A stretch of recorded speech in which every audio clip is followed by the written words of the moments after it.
No, sir. I've quit drinking. You've seen the error of your ways. No, I just can't afford it.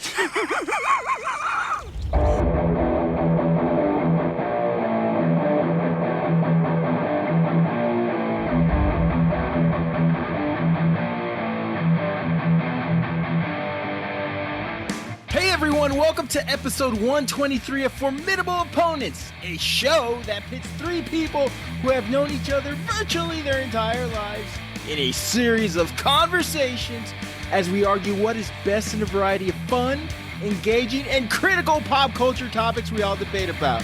I'm Randall, and with me as always, Bob and Joseph, and this week's topic is Best Baseball Movie. On this episode of Formidable Opponents, we're exploring America's pastime. No, not the sharing of internet memes. We're talking baseball. What's more American than that? Don't say obesity, political worship, and truck nuts. Baseball is one of the only sports... Truck nuts? Baseball is one Cracker Jacks, Randy. The word you're looking for is Cracker Jacks. Go ahead, sorry. Baseball is one of the only sports where any non-athletic person can watch a game, look at CC Sabathia's ass, and say, you know, maybe I could play that sport. Baseball has also inspired a multitude of films that capture the spirit, drama, emotions, and characters of the game. So many films have peeled back the layers of this sport and provided a different perspective on such themes such as redemption, forgiveness, and the mystical connection between baseball and the human spirit that bonds us all. These films have taken up a welcome space in our cultural lexicon, symbolizing faith, friendship, and the pursuit of your dreams. This week, we talk about the films that have captured the essence of baseball as we reflect on the deep-rooted place they occupy in American culture. This week, Formidable Opponents debate and discuss Best Baseball Movie. With me are two guys who must constantly remind me there's no crying in podcasting. Bob and Joseph, how are you guys doing? Not very good. Lord, I just want to thank you for that waitress in South Bend. You know who she is. She kept calling you. All right. What's I'll going let it on, go. guys? We'll talk about it another day. Anyway, Astros made a terrible trade right What's now. going on, everybody? Joseph, How you doing? Joseph just pulled out his beard hair. He's mad. He's angry. So fucking angry right now. I told you. He didn't even know about it. I'm the one that I broke the news. Y'all have no idea how fucking fuming I am right now. Anyway, I got to be a good sport and do this episode. Describe that trade in WWE form. Trading Triple H for the Blue Meanie. They sent Triple H, Shawn Michaels, and Batista for X-Pac. or Gilbert. I don't know. Fair Anyway, enough. I don't want to talk about this anymore. I'm gonna just keep getting angry. So, guys, it's been a couple of weeks since we found out Joseph's preference when it comes down to oral copulation. But we're talking baseball now. We tried to get as far away from the topic as sex as we could. So we went from oral to balls. Way to go, Ren. That wasn't even. Never mind. We're not going to go into that. So, guys, we're talking baseball. We're talking the American pastime. We've covered best football movie. Now we're talking an entirely different sport. And, guys, let me start off with this. In terms of sports movies, why are baseball movies so much better, or are they? I think they are. I think it's easier to introduce comedy into a baseball movie than basketball. Like, I never thought to do when the topic of a sports movie came up, or like sports movie topic, the two that we immediately went to were baseball and football, which we'll probably do football at some point in the future, but maybe when the season starts. Oh, we already did? We did. Yes. Yes. We did? Yes. Yes. You had a You picked Any Given Sunday just for the locker room scenes. No, I didn't. Yes. Why would I pick Any Given Sunday? No, you didn't pick Any Given. Randy picked Rudy. Randy picked Rudy. I think you got CTE after that episode, but yes, we've covered it. All right. Well, Didn't whatever. you pick Necessary Roughness, Joseph? I have no idea. But anyway. You know what? You picked Varsity Blues, by the way. Yes. Probably. It's been we've done a lot of episodes, but regardless, like that only kind of just adds to it. Like, what are we doing? We're doing a baseball film topic, and we've already done football. I have kind of no interest in doing a basketball movie. I can't even really think of Hoosiers. Yeah. Well, I'm afraid I hope we never do best soundtrack from a basketball movie because I'm afraid I'll pick Teen Wolf. I'm afraid what you would do during an R. Kelly song, Joseph. It's Space Jam, Zoe, so don't be a pervert. You don't like Teen Wolf? Love Teen Wolf. That's the best. It's a great basketball movie. The guy was wearing a damn Casio wristwatch during the scene making his layups in that movie. He needs to take off the watch. It's not allowed. But go, Bob. What about you? Why are baseball movies so great, or are they the best sports movies? They are the best. You know what? No, because they're America's pastime. You know, when we were little kids, Little League baseball is a thing. A lot of people. You mentioned it before. You might not be that athletic, but at one point in time, you may have played Little League baseball. I think back in the the 70s, 80s, and 90s, like that was the thing to do when you were a kid. Played Little League baseball, and I think movies are so much more relatable because you've played the game. You know what I mean? It may not have been at the highest level; it could just been at the Pee Wee level or the Little League level, but you've played the game. So I think it makes it intriguing, and the characters are intriguing, the coaches are intriguing because it's so slowed down. You know, basketball so fast paced, football same thing. Extremely aggressive and fast paced, and baseball it's so slowed down, so it's a little more. I don't know. I don't want to use the word intimate because Joseph's here, but I think it's like you can relate more to it. There's so many baseball movies out there, and I don't think there's one that I hate. I think that I can relate. To something in the movie, or laugh at something in the movie, or love something about that movie just because. For the love of the game, no pun intended. I agree with both of you on all your points. It's the isolated action. We've talked about it before. The most beautiful cinematography and filming of sports movies comes from baseball and boxing. And why? Because there's isolation that goes on there. So much goes on in football and basketball, but in baseball, you're really only following one action for the most part, right? And that's watching. And that's watching where the ball goes. We're really focusing on the individual confrontations. There aren't too many playing fields of sport that lends itself to cinematic storytelling like baseball. I mean, each field has its personality. Each player has its personality. It's just a fun thing to watch. There's comedy, as you mentioned, Joseph, Bob. There's just that action that goes on, that drama that happens. It's really the best sports movie to film. I agree. Next question. What character from these movies did you find most inspiring and why? Don't say Freddie Prinze Jr. Squints. Squint. Why Squints? Squints. Because he was planning it for years. I don't know. No, I don't know. It's a good question. I'd like to say the question was most inspiring. Most inspiring. Well, Benny the Jet never quit. He was determined to make it.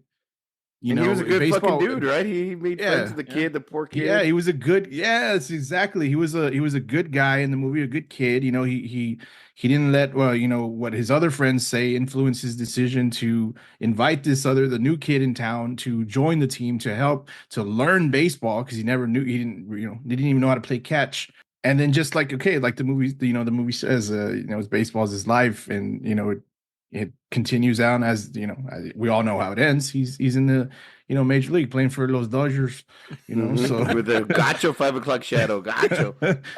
So go ahead. And I thought I read that was his older brother, right? Did I read something? I think that? Mike Vitar, his older brother. Yeah, his older brother played older Benny. So but his birth certificate still said 14, so he can play in the Little League World Series. I think that's probably one of the best. What about you? Like who could you? Don't say Serrano. We'll go with Bob first. What do you think, Bob? Who's the most inspiring player? I don't know, man. Maybe Jake Taylor. I like that. Like broken down has-been that still kind of has a little bit, and he gets inspired and he makes like the game-winning little bunt at the end of the game or hit, so that way he brings in a run. Makes it a first base. Like he's all inspiring, like icing the knees, like the reality of baseball and sports in general. As you get older, you're not what you once were, but you have enough talent or something that got you there. And it's kind of inspired to see him like still going at, like still trying his best and making that amazing play at the end of the game. I thought that was great. I'm going to go non-fictional here. Jackie Robinson in 42, for obvious reasons. The insurmountable odds, the hatred and unfairness he had to overcome. He had to control his temper despite adversity as he broke through the color line. Jackie Robinson would have knocked the shit out of these guys named Whitey. We said movie, Randall, movie. We're talking about movies here. But he would have knocked the shit out of Whitey, Skip, and Enos. I had a dream next. But his purpose was far bigger than the physical retribution. He was leading a charge for a future. Then Barry Bonds fucked it all up. Anyway, 42 was a good baseball movie. Rest in peace, Chadwick Boseman. It wasn't the best, but it had an important message. Have you guys watched 42? Yes, good movie. I just 42, can't remember whether 61, or not 69. We've seen all those fucking Jersey I movies. can't remember whether or not it was that. No, what was his last movie? Not like last big main movie. I can't remember. He did Either that way. Spike Lee movie about the war buddies. I can't remember the name, but that was his last movie. But He did rest good in though. peace. Yeah. I was surprised nobody mentioned Dennis Quaid in The Rookie. He was Good, inspiring movie. where Was he's that a based on a teacher. true? That was it was based on a true story. Okay, true story. Texas, I believe, too. Hmm. I Excellent. can't remember his name, but Like Costner is always with the little Mexican kids trying to make us something good, man. He's always plays that coach. Good job, Kevin. Kevin. Dennis Quaid, I love you, man. Which actress was the most convincing looking baseball player on film? I was Pedro recently. Serrano. Well, yeah, okay, that's one. He borderline looks like just a smaller Jordan. I want to say Matthew McConaughey. I was watching Angels in the Outfield the other day. I mean, he was a young McConaughey, so he looks the part of an outfield. He's not plays an outfielder. He pitched left, but he batted all right. Worst joke of the night. Yeah, worst joke of the night. That was it. I agree with you on that. What about you, Bob? Was there anybody that? I'd rather go back to talking about 42. No, it certainly wasn't Tim Robbins. He was fucking terrible in Builder. Like, he didn't look anything like a pitcher. Jesus Christ. I love that joke they do on Family Guy with him and Susan Sarandon. You think I'm Tim Robbins' mom, but I'm actually his wife. I love that joke that they did back in the day. Believe it or not, Kevin Costner really pulls off a look. He I does. would say Pedro Serrano really pulled off a great look.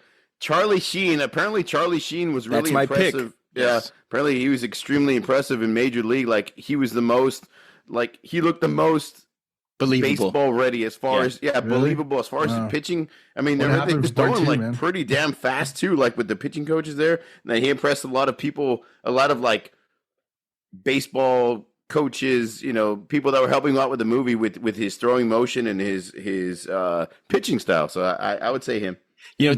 Part two, he looks like he ages like fucking 8 years. That tiger blood did not help. Charlie Sheen was topped out at 88 miles per hour pitching during Major League. He did admit to taking steroids though. So he was Roger Clemens before Roger Clemens. Roger Clemens, of course, the notable star pitcher who took steroids but decided to keep his dad bod. Anyway, during high school, Charlie Sheen had two interests, acting and baseball. He, of course, went on to become a major actor, but no matter what profession he ventured to between acting and baseball, prostitutes and cocaine were going to be involved no matter what. So he was a star pitcher. He was a star shortstop and pitcher in high school, a 40-15 record as a starting pitcher. So he was convincing because he was actually a good baseball player. So kudos to Charlie Sheen.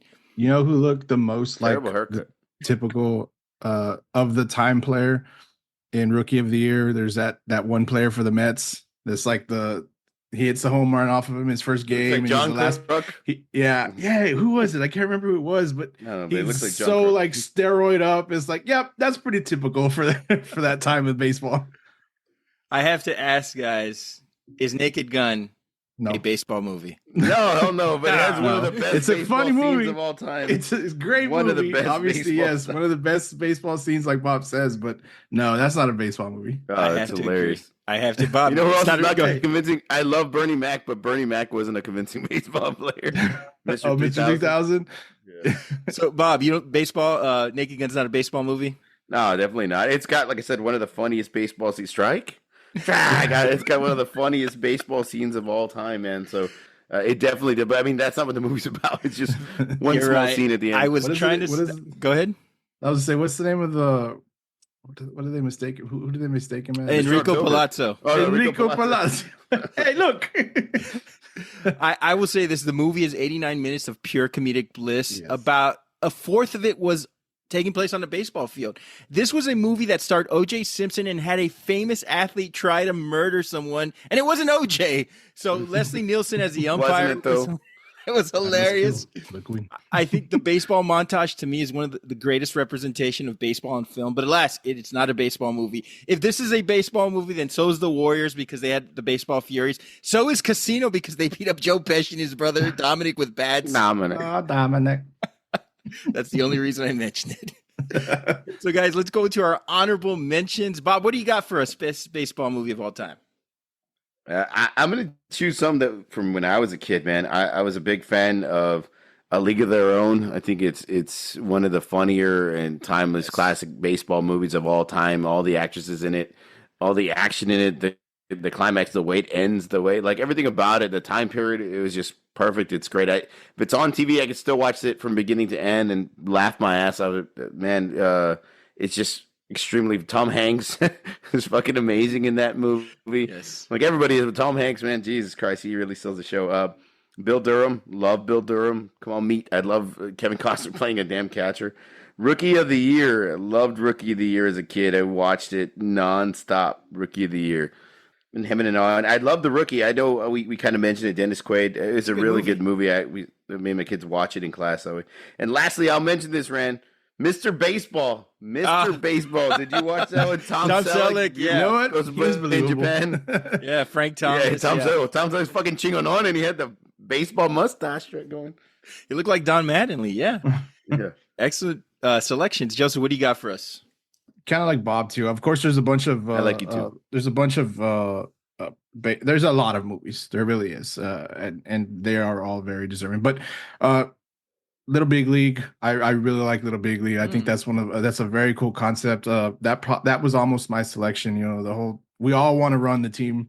Look at me tonight. I really want to run the team. So to actually do that in the movie, I think that's cool. Rookie of the Year, of course.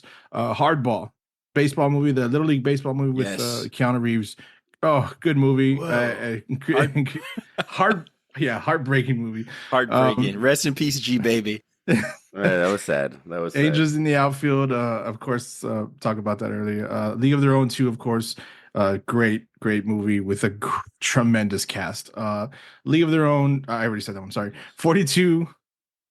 I had Mr. 2000 because I thought it was funny, and I'm going to add Mr. Baseball too. I didn't have that one typed out because I completely forgot it until Bob reminded me right now. So that was a good one. Cool Saw, Toy, Mukau.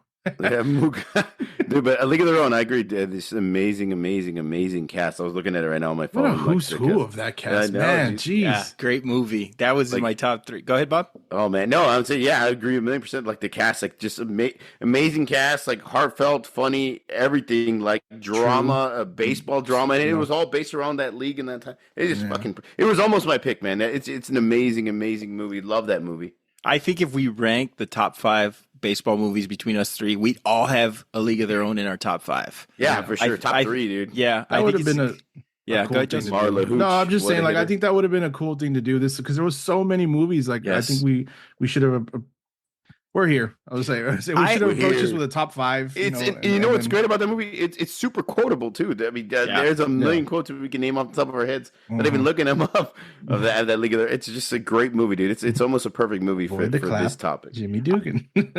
I have not watched Mr. 3000. How's Bernie Mac as a baseball player? Motherfucker. I like Bernie Mac. Yeah. Bernie Mac is fucking hilarious. It's a funny movie. You know what I mean? Exactly. It's a funny movie. It's a funny movie. It's a funny movie. I've not watched it.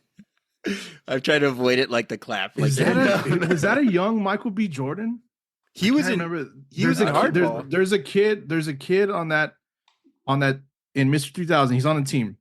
He's a young stud player, and he hates the fact that the Bernie Mac character, I can't remember his name, comes back to try to reclaim this 3000 title, and he's arrogant, he's whatnot, and that's kind of based around the story. So it does have its moments like that, where Bernie's trying to teach them to grow up and be professional, be a man. I guess I'm pretty sure it's Michael B. Jordan. I think he's too young. I think because he was in Hardball and he was a kid. He was in Hardball? White. Yeah, he was. It was Brian White, Joseph. Oh, okay. I don't remember. Yeah, you see Brian White, you'd be like, "Oh, right." Michael B. was in Hardball. Yeah, he was a kid. Yeah. Michael That's B. crazy. Young in that time, Joseph. So I will start off with my honorable mentions. I had the Kevin Costner triple play, Bull Durham, For the Love of the Game, and Field of Dreams. If you don't cry when Kevin Costner asks his dad if he wants to have a catch, you're not human. No crying in baseball, my ass. That's Can we say something though? Go ahead. Is Field of Dreams really a baseball movie? I think so, yeah. It has a small tidbit at the end. I mean, the whole time he's searching, he's That hanging is- out with that Darth is a- Vader. yeah, and, dude, You know what I mean? Like, It's all supernatural, right? It's an amazing scene. It is. That ending is amazing. You know what I mean?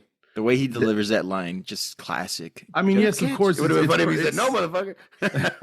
It's I'm a not tapping your great. shit.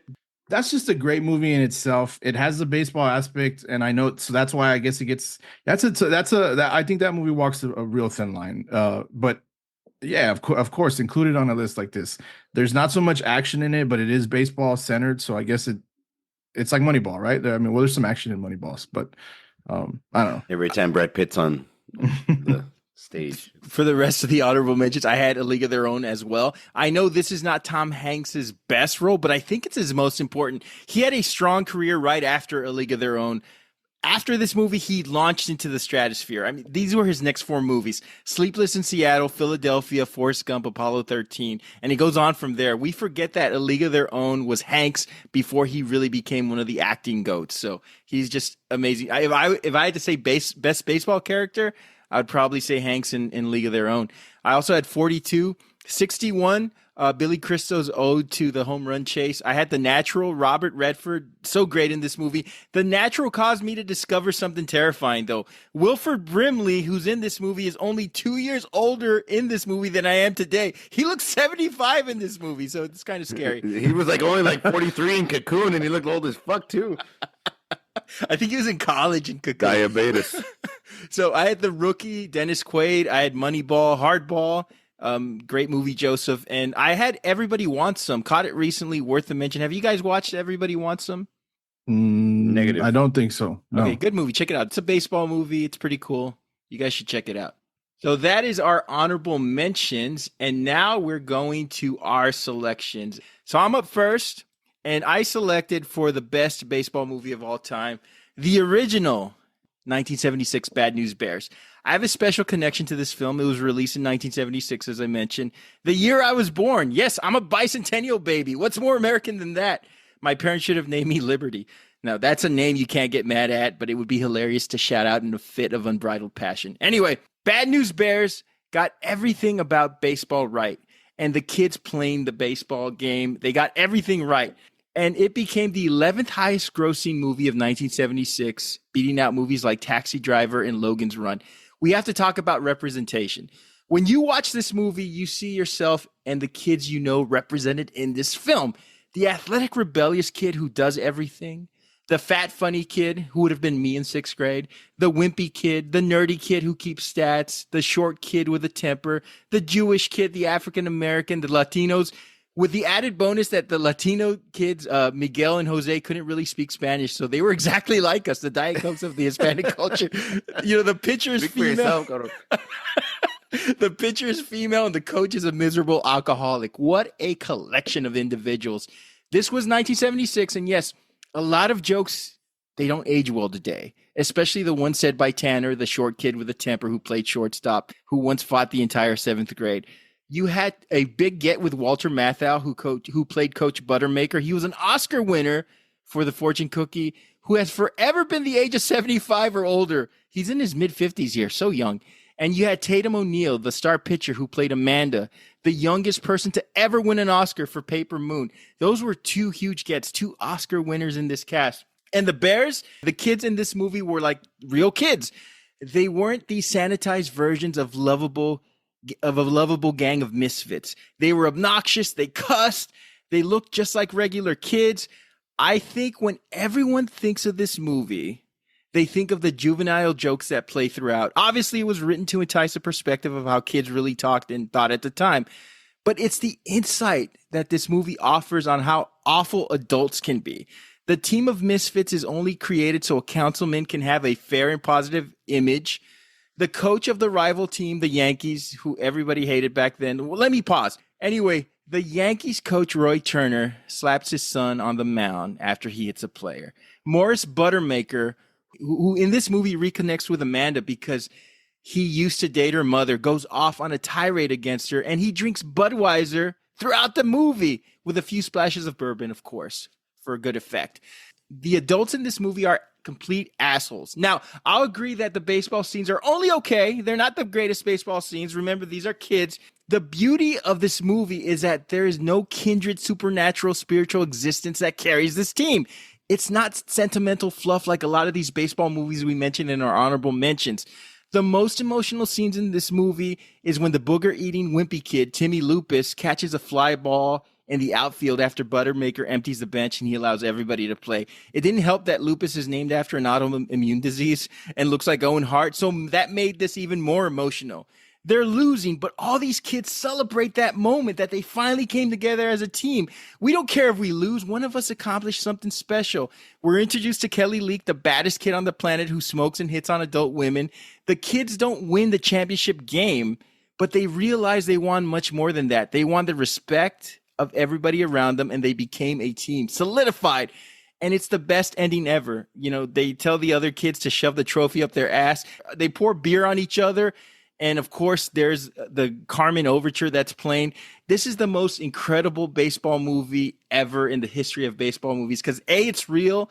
B, it's just a simple, fun movie for kids. And of course, when we think back about baseball, we can't relate to the major league players or even the AAA players. We think back when we played Pee Wee ball, when we played Little League, and the Bad News Bears represents that. It's timeless. It's a classic movie. What do you guys think?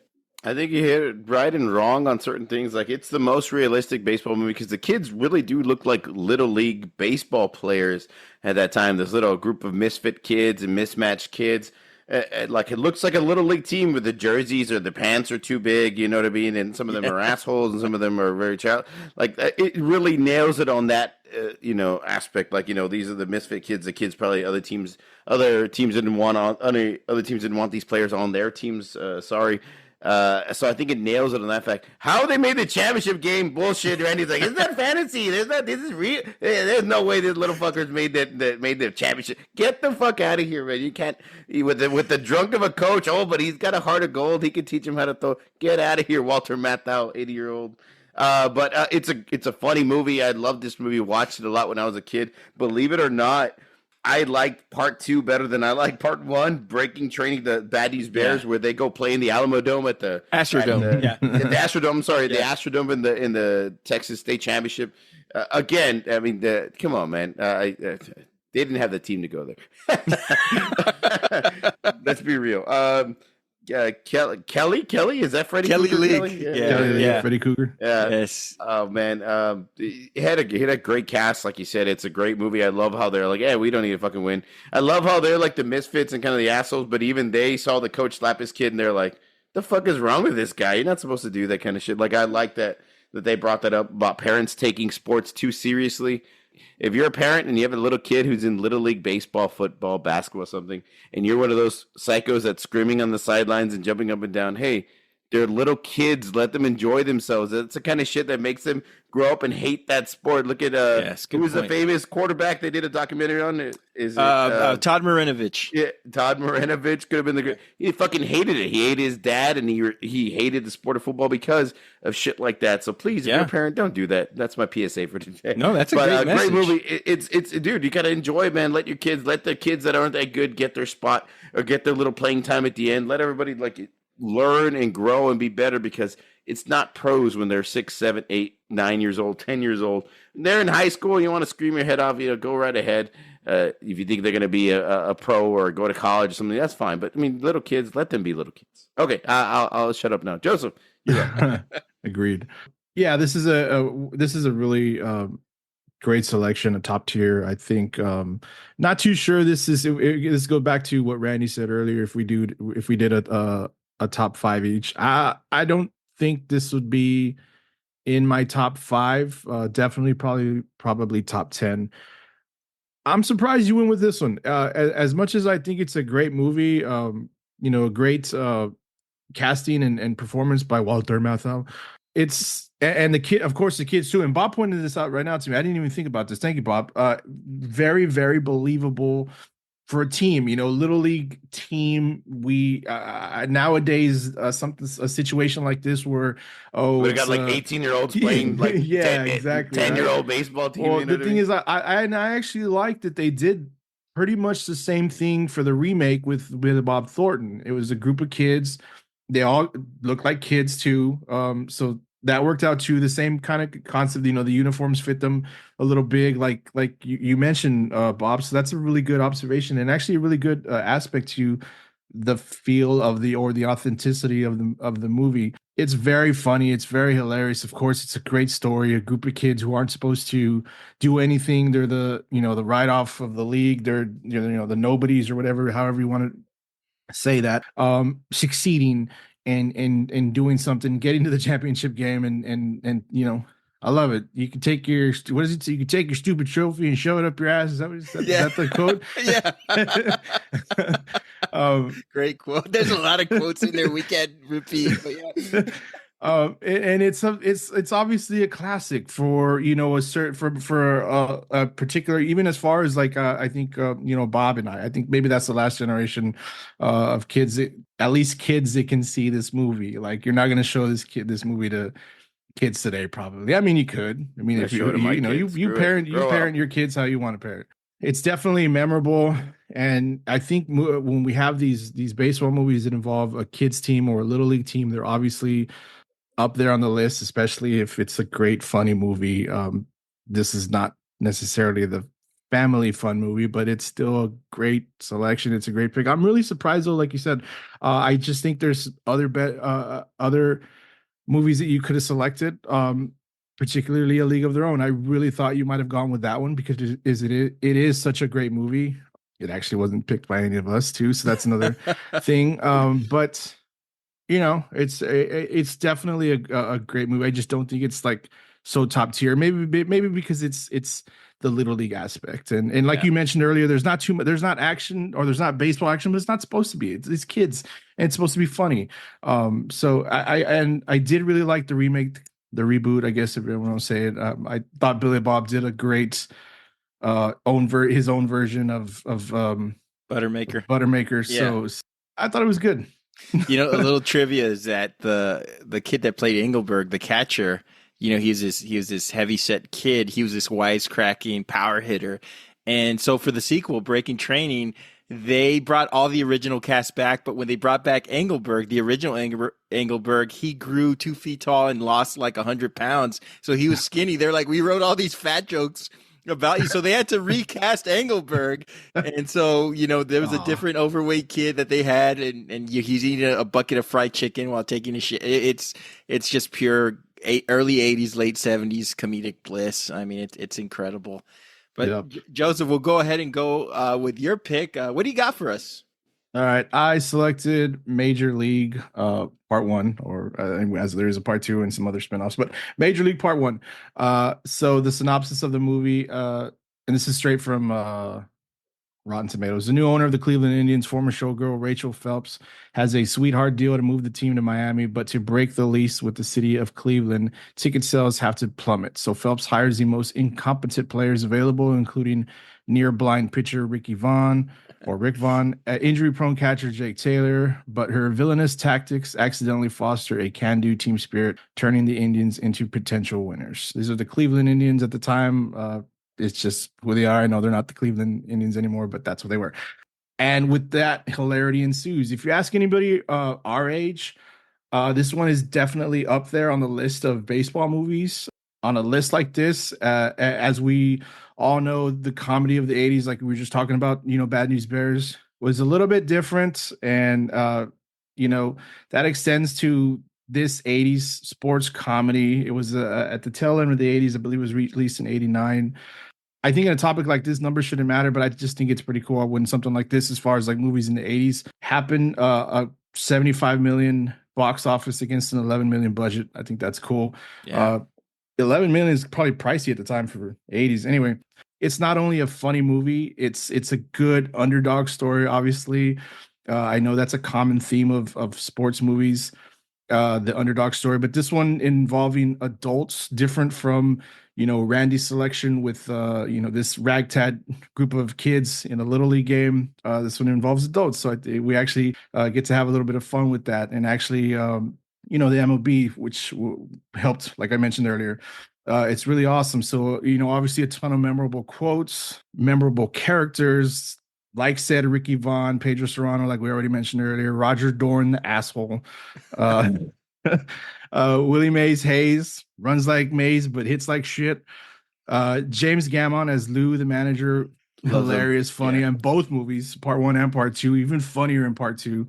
Awesome character. And of course, the great Bob Uecker as Harry Doyle, one of the best real life and fictional play-by-play announcers of all time. Really having fun with that fictional character. I think the montages work pretty good for the time. I know a lot of the players might not look believable. Wesley Snipes kind of was an athletic dude at the time. I know he didn't come back for part 2, but the Jake Taylor character, this, the busted down vet. I think Tom Berenger did a really good job in that role. And of course, as you all talked about earlier, Charlie Sheen as Ricky Vaughn. It's a fun movie.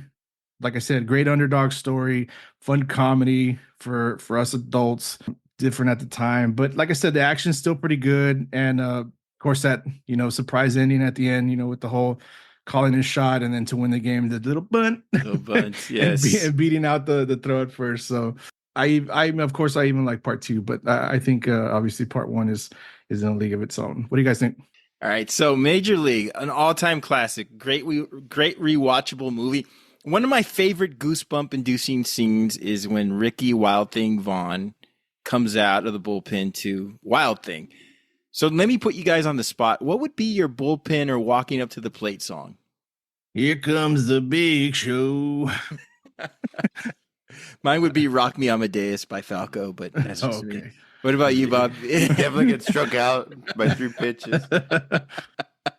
Oh, shit. I don't know. Probably like Bad Moon Rising. That's what I would Good selection. I want to start off by saying I felt very uncomfortable by the Jake Taylor, Lin-Well storyline. Tom Berenger spends half this movie stalking Rene Russo and not taking no for an answer. Who wouldn't? I know there's no social media, but yet he finds her everywhere. I just don't think that has aged very well, but he has bad knees, yet he's hopping over fences, chasing her around, not buying it. But of course, Rene Russo, completely breathtaking in this movie. She looks so attractive. I love that this is a movie where you can just openly shut off your brain and just enjoy the hijinks. You don't have to know about baseball. You don't have to know about the rules. You just have to enjoy camaraderie, comedy, an underdog story. That's what makes it so brilliant. Even though the characters are absurd, there's a sense of accurate real life portrayal in this movie. Like, these seem like loosely based on some real events that happen or character. I mean, I know there's some absurdities on there, but they feel like real life baseball players. It's sort of like the cousin to Slapshot, the hockey movie, which for my money is the greatest sports comedy of all time. But Major League is up there. It's in my top 3 as far as sports comedies go. It's aided by the fact that all the actors, they look like natural baseball players. And there's some melodrama in there. I'm Dorn's wife sleeping with Ricky Vaughn. By the way, Stacey Caro, who played Suzanne Dorn, only 2 IMDb credits to her resume. And this was her last film. That's all she needed, baby. People knew back then that sleeping with Charlie Sheen wasn't good news. So, I mean, she was never seen again. Anyway, the owner wants to sell the team out of Cleveland. The team manager, who is really good in this movie, is fighting to keep things going. Lou Brown, played by James Gammon, who we all liked, of course. Nice catch, Hayes. Don't ever fucking do it again. That guy has quotes left and right. He's incredible. Right? Best baseball manager in any film. One of the most believable film coaches, I think. Coco Crisp could have used his coaching. Anyway, the city of Cleveland returning to the stands to support the underdogs. I was at the game where the Cleveland Indians played their last game as the Cleveland Indians. It was a series against Texas, and all I could think of was Major League and how we'll never see the Cleveland Indians again. Did you paint your body? I had a big drum out there. Great collective cast, the throwback feel in the clubhouse. Nobody's on their cell phones or has their headphones on. People are reading newspapers. They're interacting. They're smoking cigars. They're praying guide and protect us, gird up our loins for we're taking the field of battle. That whole thing was hilarious. I love the whole throwback feel to it. The team chemistry, Bob Uecker, as you mentioned, Joseph, the shitty airplane where Harris, the religious guy, is reading Hustler magazine. Oh, sure. Now you come around. He's not fooled. One of my favorite sports comedies. What do you think about it, Bob? You trying to say Jesus Christ can't hit a curveball? I fucking love that. It's the best line of the entire movie. Yeah, I love that. Oh, he ain't fooled. I love that when Pedro Serrano's doing the sign of the cross on the plane when it looks like it might crash. Yeah, a great movie, great cast. This is a great pick, Joseph. Almost mine. What's funny, little tidbit, Wesley Snipes was actually fucking slow, so the other guys had to slow that down only because the white guys kept kicking his ass in the race, a little 40-yard dash they were doing because Wesley Snipes was so. Look it up. He was slow as shit. Not a good athlete. Yeah, he sucked. And White Men Can't Jump too. Yeah, go ahead. He could throw a karate kick and blade. Yeah, great movie. I think it's great. The cast, the sentiment. I love. It's still again the underdog story. The has-beens, the broken downs, the never heard ofs all banding together and creating this team of misfits that go on and create something great and kind of stick it to the owner. It's a great storyline. It's a great movie. This is a great pick. It's one of my favorite movies of the 90s. And I think it came out in like 92, 93? It was 89. 89. Okay. 89. Right Oh, on the shit, cusp, so. right? Well, yeah, right on the, I mean, so right like there. So. 90, so You probably didn't see it till like the 90s. It fit the theme. I played a lot of baseball when I was a kid, so I loved anything baseball. So this is a great movie. But this is a different kind of movie. It's like Bad News Bears, you kind of watched by yourself or on the side here. This is the kind of movie like your dad and your uncles would be drinking beer to and watching, and you would like sit along with them and kind of enjoy it. So it had kind of like more of the adult theme. What's her name? Renee Russo definitely helped that. Yeah. But I thought it was a fantastic movie. I like how they band the misfits together and kind of like created something out of it. It's a great movie. It's a good pick. Who is the Yankees slugger? Do you guys remember his name? He's another good, believable looking baseball villain. I can't remember. I forget. Yeah, I'm sure it's on the IMDb. But I know I'm sure they're close personal friends. But why was he wearing her panties on his head? Missing that like I'm fucking talking shit. And it's a short, quick, rewatchable film. It's one of those movies you could put on every so often and just get lost in it. That's why I love. Great pick, Joseph. Bob is up with another great pick. What do you got for us, Bob? All right, man. I'm going to keep it short and sweet. I'm not going to give you a synopsis of the movie because it's the fucking Sandlot. Everybody's knows it. Everybody's seen it. If you're a kid that grew up in the 90s, you know this movie. Even if you're a female because you're in love with Benny the Jet Rodriguez. This is a great movie from my childhood. It's America's pastime. I love that it's kids in the neighborhood coming together and playing baseball all summer in this little empty lot that's down the street from their houses. It gets them into, of course, the biggest pickle of the entire summer where they have to get this signed baseball back from Babe Ruth. I love the cast. I love the way they just – it makes you feel about like life and growing up and still being a little kid and kind of hanging out with the neighborhood kids or your buddies from school. It's got that great feel. The best baseball movie scene of all time is the July 4th baseball scene that they play at night under the fireworks. And they're so like, they think that baseball is everything and baseball is life. And it's what they love, but they're also just kids. And once the fireworks start, they stop paying attention to the game and the ball it's in the air and they're just staring up in awe at the fireworks. It's an amazing scene. That scene right there in itself. I didn't really get it when I was a kid, but now being older, much older now and looking back on it, man, the sentiment is just amazing. That scene is just amazing when you go back and look at it. I like all the characters. I love all the characters, the trash talk and everything. It just reminds me of my childhood. So this is my pick, guys. I don't have to explain too much. There's so many great lines. There's so many. I've been planning it for years. I love that scene at the pool where Wendy Peppercorn fucking pretends to drown. That's hilarious, dude. I love that stuff and all the little gadgets and shit they try to come up with to get the baseball back. It's just a great movie. It has a little bit of everything. I love the chase scene at the end. It's fantastic. It's my pick. I think like this, I mean, every year this movie is celebrated. I think it just, what was it? Does anybody know the release date? Did it hit like 25? I think 94, wasn't it? What? Something like that. I can't remember the release date, but I know it recently 93. Okay, yeah. had like what is it, like the 25-year anniversary or something like that? 30 years now. 30. Wow. Okay. Yeah. Maybe it was 30, that. Yeah. This movie, I mean, on cue and should every 10 years. a 10-year, just have an anniversary. This movie, half of the because we're in 2024, so a lot of the current MLB player, well, a lot of them are young. Maybe they did. Well, maybe they didn't see it. I don't know, because some of them were born in the. I think so. I don't know, probably born in 2000s, like 2000. This is a rite of passage. You have to watch this movie. Exactly, right? Yeah. Even if you were born in the early 2000s, late 90s, every time they bring this movie up to talk about its and to be honest with you, like, this for me, this might be 1A and 1B. Like, yeah, it could have been easy. Any of us could have selected this. I know that, for a certain age group, people are going to say things like Bull Durham. Bull Durham. Bull Durham, things like that. The Rookie, the Natural. Mm-hmm. That's cool. But like every time, I'm sorry, I got off tangent there. But every time they talk about this movie in some kind of tribute to it or whatnot, they always talk about they interview players from teams. They interview like people who are having a game tonight, and they all say the same thing. That was my favorite movie growing up. I saw that movie. I was a kid, and that's true.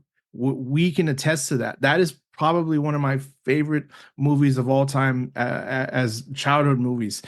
Completely captures the essence of youth in the summer, a group of friends wanting to hang out all summer and play baseball.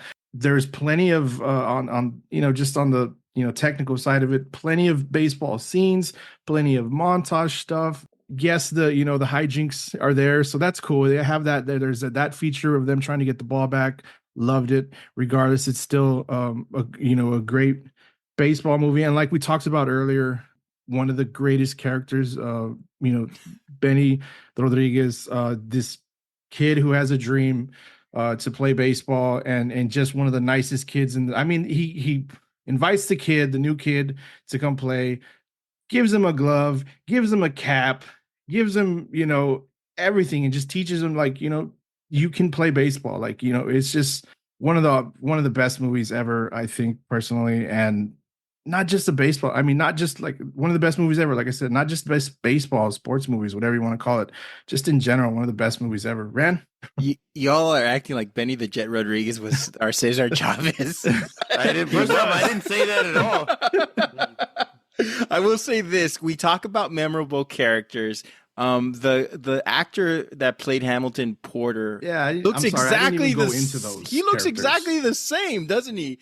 Pretty much. It looks like he hasn't aged a year. I know Kevin Durant has his Twitter logo is Hamilton Porter, where he's pointing out the great Hambino, where he's pointing out the home run. So, everybody watches this movie. They adore the actors. A lot of these actors didn't go on to do a lot of other things. The young actors, a few of them had a career. A few of them had careers afterwards, but this is their most noted film, and I think most of them, if not all of them, are proud of this film.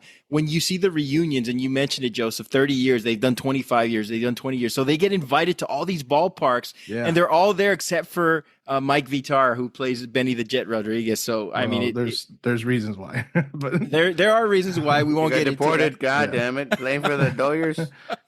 I love when sports movies focus on the brotherhood or sisterhood of sports. In this movie, nobody talks about race, background. It's just about the love of the game, and everybody bonds around to that. If you get a group of people from different walks of life that bond over something that connects them in such a special way, I'm already emotionally invested. The quotes live on. You're killing me, Smalls, forever. These quotes are just on t-shirts. They're on memes. Everybody knows them. Our kids know them. I always think of that quote in Stand By Me where the narrator says, "You never have a better group of friends that you had when you were 12. Jesus, does anyone?" And this movie exemplifies that. They're about 12 years old in this movie. And that's just a bond when you're 12, 13, 11 years old, that you never have better friends. And this movie exemplifies that just as well as any other movie, even Stand By Me. It's right up there too. This movie exemplifies peak friendship when the only thing that mattered in life was the friendship of your peers. How everything that's so trivial now was so serious then, especially baseball. The only issue I have, and yes, it's 100% a baseball movie, but there's only one real baseball game, or maybe two, right? A game and a half. They do the 4th of July, which is incredible. It's underscored by Who Ray does Charles. Ray Charles? I'm sorry. Great scene. You know, Great and then scene. the game that they play against I guess you could say the kids that have the baseball uniforms. It The isn't rich kids. The actual rich Little League kids. team. Yeah, I guess, right? The You know, All-Stars. It's They not have a They real ball like a diamond. girl. and it's not the apex of the film. It's not the last game. You know how most baseball movies have the big game at the end, but that's not. It's in the middle of the movie. It introduces us to a rival team we know nothing about, therefore we're not emotionally invested. They trade insults and play a game where most of the action is quick cuts of the hits. Still a fun scene, right? The baseball element of this movie about how the game went on forever, nobody picked sides, no score was kept. They just played an endless dream game, and that's what's beautiful about it. How beautiful is that? That's like that quote, I'm going to screw this up, but I think you guys have read it. Someday you just stop playing outside with your friends. You didn't know when it was going to happen. There was no announcements. The games just stopped. And this movie best exemplifies that. And who doesn't relate to that? I love the plot. Kids lose a ball to a rabid dog, and the Mexicano, Benny the Jet Rodriguez, who, by the way, looks at least 3 years older than the rest of the kids, yet he's in the same grade. He saves the day. Check his birth certificate. This is sort of, I guess you could say this is sort of more of a compliment, or this could be a critique, Bob, in response to this. The best and the funniest scenes in this movie, they don't involve baseball, and that's my only drawback. Look, these are my favorite 7 scenes in the movie. It's Hamilton Porter walking around the pool. It's Squint's tongue-kissing Wendy Peppercorn. It's the exploding vacuums. It's the tobacco chewing on the carnival ride. It's Squint's telling the legend of Hercules. It's the s'mores lesson. It's the big chase with Benny and Hercules at the end. Those 7 scenes, I think, are the best scenes in the movie, and they don't involve baseball. And it's a baseball movie, but I think the best scenes don't involve baseball. That's just me. I got Go you. ahead, Bob. Go ahead, Bob. I was like, I could see that, but I mean, they're all take place on a baseball diamond. Like they're jumping the fence on a baseball diamond. The basis of the movie is they get together and bond over baseball. They're bonding over the loss of a baseball that turns out to be a very important baseball. Yeah, so I think that it doesn't matter. It's the basis of the movie. It's baseball. It's childhood baseball, and finding that life is as simple as just playing for the love of the game. And it's an incredible movie about friendship, comedy, kids coming of age, even about the 1960s. You could categorize it in so many pockets. What this movie has, Bob, over the Bad News Bears is that you could show this movie to your kids. You probably can't show the Bad News Bears to your kid until, he or she's at a certain age. This movie is in the Home Alone, E.T., Karate Kid, Matilda pantheon of kids movies that are timeless and that you have to show to Matilda? Well, I'm trying to be equal here. When it comes to kids' movies, this is a top 5. Baseball movies, definitely a top 10. A good selections all around, guys. Guys, last thoughts on baseball movies. I can always enjoy a good baseball movie as long as the story's good. I know Moneyball gets talked about. That was one that I don't think anybody's mentioned it. That's more of the. I did. I don't want to say the business side or the managerial side of it. Transaction, but good movie to watch regardless. I prefer, them to have some kind of action, and I can't remember specific. I hope to see a return, obviously, to things like this. I know there was a Sandlot 2. It was terrible. Oh yeah, all all the the sequels. so bad. All the sequels. Usually happens though. It usually happens with those kind of movies. Well, you guys defend Major League 2. I thought that movie was terrible. I think it's it's not as funny, it was okay. but Yeah, it's not as funny. Like they try to make it. Then that one was all comical. Didn't really have a serious element to it. Like the first one did. Like they're playing to one last shot and that type of thing, and because they were all misfits, made it funny. Yeah. And the second one, they're just trying to make it a comedy. All of our movies had sequels. I'm sorry. Go ahead, Joseph. No, I was just going to say, just to wrap, I would love to see a new one. Hopefully, I don't think anything will ever be on the line of or on the level of the Sandlot, but something new for a new generation. Although you like you mentioned, that movie is classic, Bob. That's a timeless movie you can still show to the kids today. Yeah, I would like to see something. So I hope we don't get away from it. Obviously, we're doing this because it's America's past. I mean, it's called America's pastime, right? We're in the middle of the season right now, and me and Bob are losing our minds. But the trade and they hit a 3-run home run off of us. I know, Bob. I'm just trying not to think about it. But yeah, like I mean, 45 more games in the season, Joseph. It's a bad omen, bro. It's a bad omen. Anyway. What do you think? Bob, last thoughts on baseball movies. I think baseball movies will always go down as the greatest sports movies of all time. If you look at the entire catalog of movies, sports movies, I'm sorry, I think they will. I mean, the stories are great. The teams are usually smaller. It's so simple and so beautiful and such a great game. I think kids nowadays, I don't know if they appreciate it, man. I don't know if a lot of them do because it's such a slower paced game. It's a game of patience. Yeah. I don't know if you can sit around. It's hard for them to sit down and watch 9 innings of baseball anymore. But a baseball movie, man, there's always something about it. The sentiments there. It reminds you of your childhood. It reminds you of a simpler time in our lives. You can't go wrong with making a baseball movie, especially if you try to make it with some kind of sentiment in it. I think there have been around 200 baseball movies produced since a movie called Right Off the Bat in 1915, which was the first baseball movie featured real baseball players at the time. Other than a few changes here and there, like the pitch clock, baseball has been the purest sport in terms of the fewest changes. Football's gone through rule overhauls, basketball as well. So when you watch a baseball game from the 1950s or 60s, the game is pretty much the same. The players may look different, but the game and the elements are the same. That's what makes this topic timeless in terms of the themes of baseball movies. That's important because other sports movies that have aged, the concepts, they've aged, and movements are so different. Rules are so different. The looks are so different. Baseball has just the right amount of players doing different things to tell a story. Football, we love football, but football has too many players. There's too much action going on everywhere. I'm talking about just film. Basketball, everyone has a common goal. Baseball is so isolated on the importance of a position, and it just works better. There's cultural significance, there's universal themes, historical context, moments, characters, as we talked about throughout this show. And in some part, these athletes look more like us than other sports athletes do. So there's a relatability. I'm watching the Olympics. I'm like, these people just look incredible. We can play maybe ping pong or bowling. We can't do any of the other fucking Olympic sports. Curling. I could be the shit in curling. Curling, I could tear it up. I think we could pass as curlers. So for do you think you could hit a fastball? No, hell no. No, fuck no. There's no way. I cannot hit a fastball. No way. No way. For me, baseball as a kid was two things. Well, a couple of things, right? Watching the Cubs on WGN or the Braves on TBS during the summer and praying that there was a rain delay so the station would show a rerun of Welcome Back, Kotter or Good Times. And it also provided the most memorable movie and sports moments. And lastly, guys, something I wanted to share with you. We cannot finish the show without talking about one of the best video games ever created. We played so many times. Sports Talk Baseball. Sports Talk Baseball. Yes, dude. Oh, man. If anybody doesn't know what that is, YouTube it, Sports Talk Baseball, Sega Genesis. We played that. The Oakland A's, man. Look at that Swing and a miss. Row, dude. Huh? Swing and a miss. when you would miss, swing and a miss. I don't know who did the voice for that. I can't remember. I think it's just computer generated. It was really? I thought it was actually or some kind of, either way.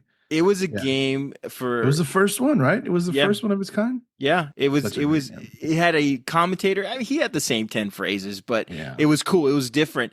And Bob, Joseph, and I, and Joseph's brother, and a few other, people who used to hang out with us. We would keep stats. We would see who had the most home runs throughout the summer. We would try to do ERAs, but none of us could figure out what the fuck an ERA was. We were doing. But we were just so immersed in playing this game.